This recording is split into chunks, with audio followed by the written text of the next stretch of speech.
కాంగ్రెస్ పార్టీకి వ్యతిరేకంగా పురుడు పోసుకున్నటువంటి తెలుగుదేశం పార్టీకి అధ్యక్షుడిగా ఉన్నటువంటి నారా చంద్రబాబు నాయుడు గారు జగన్మోహన్ రెడ్డి గారిని పతనం చేయాలి అనేకి ఏ స్థాయికి దిగజారుతారంటే చీకట్లో కాంగ్రెస్ పార్టీతో చేతులు కలుపుతారు.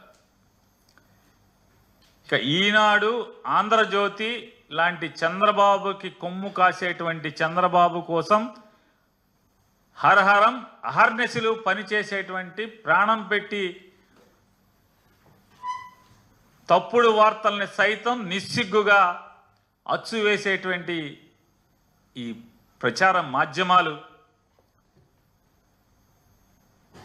గడచిన 15 సంవత్సరాలుగా జగన్మోహన్ రెడ్డి గారి వ్యక్తిత్వ హననం కోసం, జగన్మోహన్ రెడ్డి గారిని రాష్ట్ర ప్రజలలో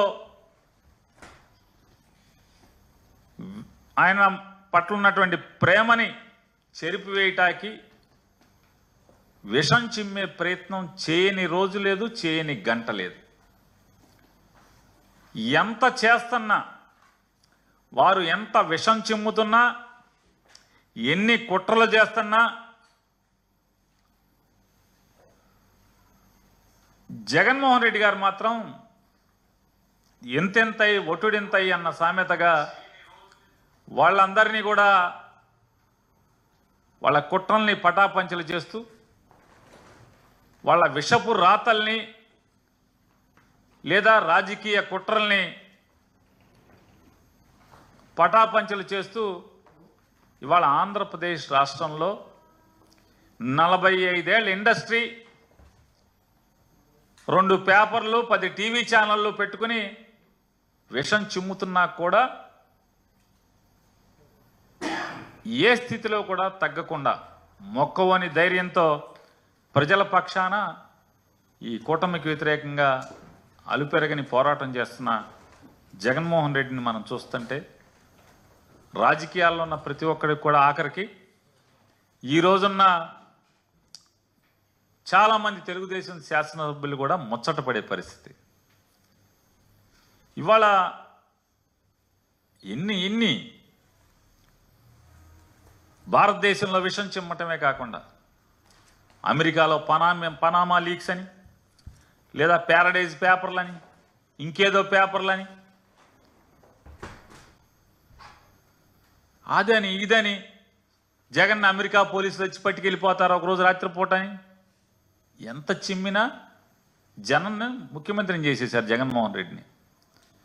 ఇవాళ మళ్ళీ భయం.